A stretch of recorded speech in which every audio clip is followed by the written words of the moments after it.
আমাদের জানার বিষয় হলো লাহওয়াল হাদিস কোন জিনিসের নাম। লাহওয়াল হাদিস আরবি শব্দ, বাংলায় হলো অবান্তর কথা, অনর্থক কাজ কর্ম।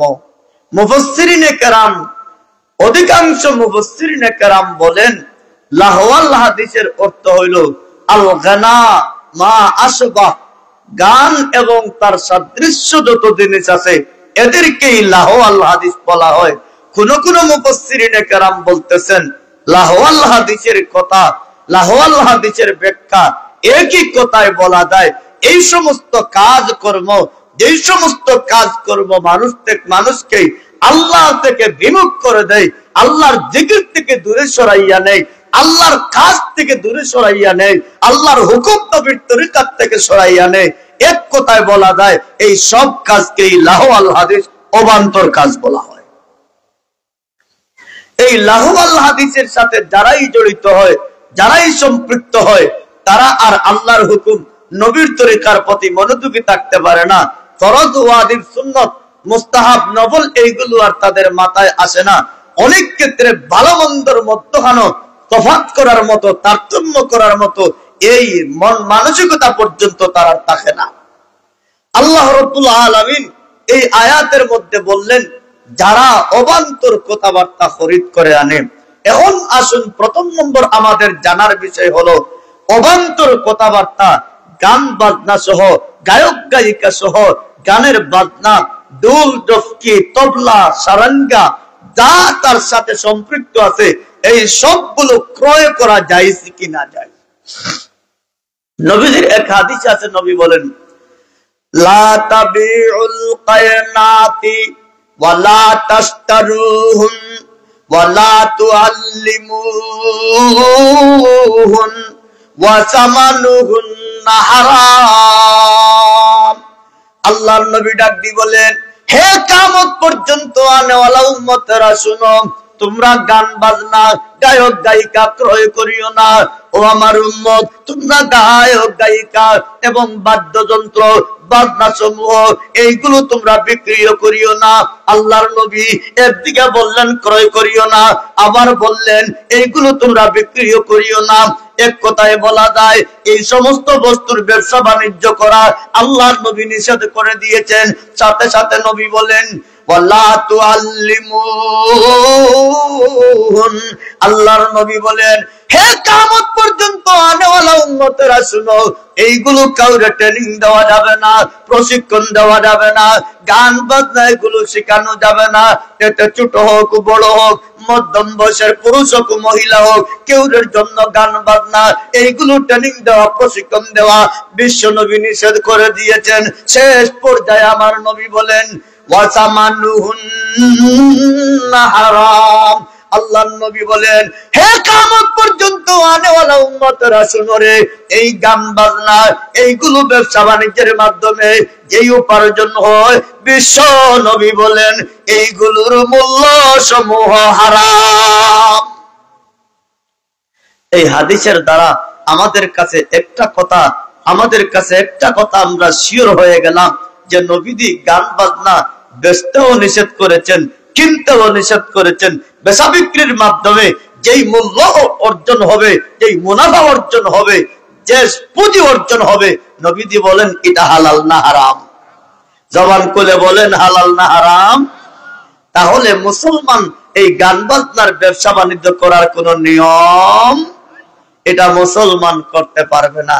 আসুন, তাফসীরে খাজিনের মধ্যে আনছেন যে এই গান বাজনা শোনা, গান বাজনার আয়োজন করা, গান বাজনার মজলিসের মধ্যে বসা, এইগুলো হলো গুনাহ, এইগুলো হলো পাপ, এইগুলোর মধ্যে সম্পৃক্ত হওয়া হারাম।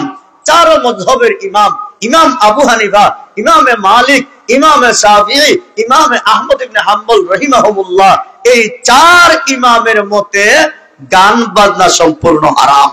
ইমামে মালিক রাহমাতুল্লাহি তাআলা আলাইহি বলেন গান বাজনা এগুলো কোন ফাসিক ছাড়া কেউ করতে পারে না।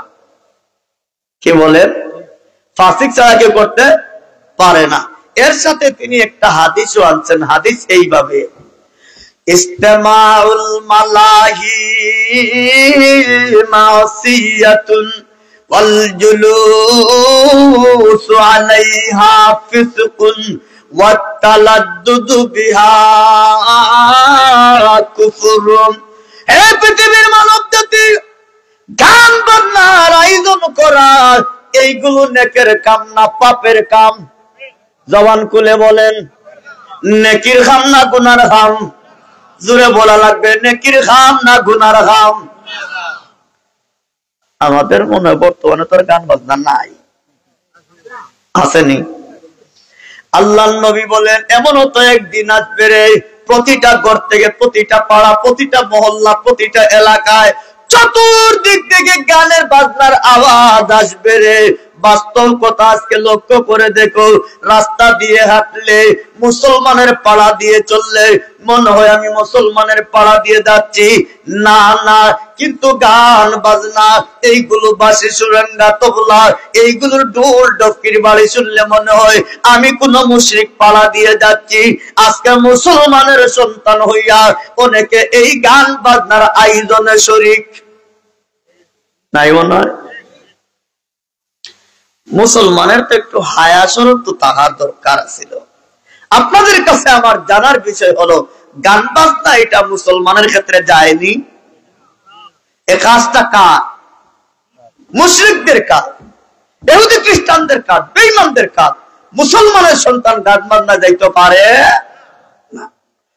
আল্লাহর নবী এক নম্বর বললেন, গান বাজনার আয়োজন করা নেকের খাম না গুনার খাম?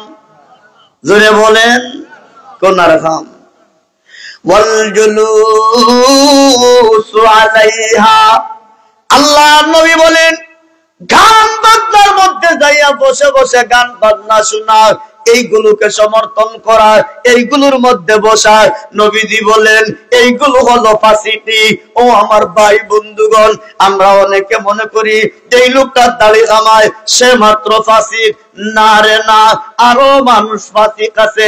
এই হাদিসের ভাষ্য মতো বোঝা যায়, গানের মধ্যে যারা যায় শুধু হাওরে জঙ্গলে পাহাড়ে পর্বতে না, মোবাইলে গান বসে, টিভির গান বসি বসি, বিসিবির গান বসি বসি, আরো ভিডিওর গান বসি বসিয়া, এইগুলো যদি ব্যবসায়ীর গান যদি শুনে, এইগুলো সব তার আয়োজনের মধ্যে শরীক হওয়া, এই কামগুলো হলো ফাসিকি কাম, পাপের কাম। 3 নাম্বার, ওয়াতালাদ্দুদু বিহা কুফরুন। আল্লাহর নবী বলেন গানের অনুষ্ঠানে যাইয়া গান থেকে স্বাদ উপভোগ করা, এইগুলোর মধ্যে খুব ইলাই ফেলাইয়া মজা লাগানি, মনের মধ্যে ইন্টারেস্ট ঢুকানো। বিশ্ব নবী বলেন শুনো, এই গানের মধ্যে যারা আকৃষ্ট হইয়া গান থেকে যারা আনন্দ উপভোগ করে, এটা মুসলমানের কাম। বিশ্ব নবী বলেন না না, এই কাজটাই হলো কুফরি কাম। মুসলমানই না কুফরি? জোরে কোন? কুফরি কাম। মুসলমান হইয়া তো কুফরি কাম দেওয়ার কোন নিয়ম নাই।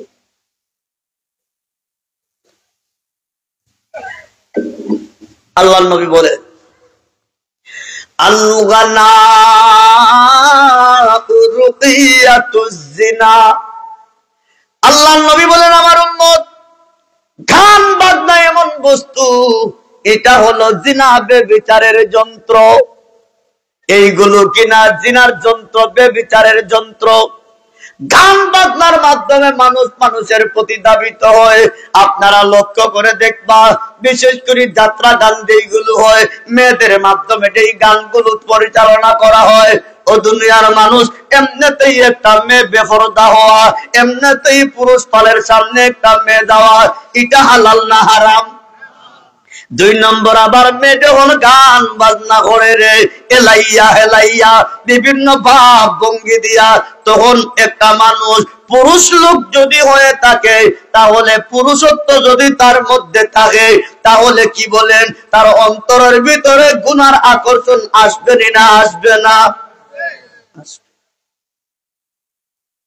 দেখেন, এমন একটা গুনাহ আমি কালকে দেখছি কোন এক জায়গায়, এইগুলো অনলাইনে অনেকে দেখছি।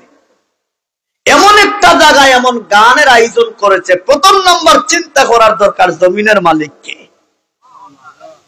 আসমানের মালিককে, আমাদের কে বানাইছে? আমাদের সুস্থ রাখছে কে? যেই নিমক হারামের একটাবার মাথায় আসলো না, আল্লাহর জমিনে এত বড় দুর্নীতির জন্য প্ল্যান করেছে। জমিন যদি ফাটা দেলায়, জমিন যদি আমাদের ভিতরে ঢুকাইলায়, আল্লাহর গজব যদি পড়ে যায়, কি করবে? এই গান বাজনার থেকে আমাদের সমাজের যুবক যুবতী নষ্ট হওয়ার অন্যতম মাধ্যম হলো গান বাজনা।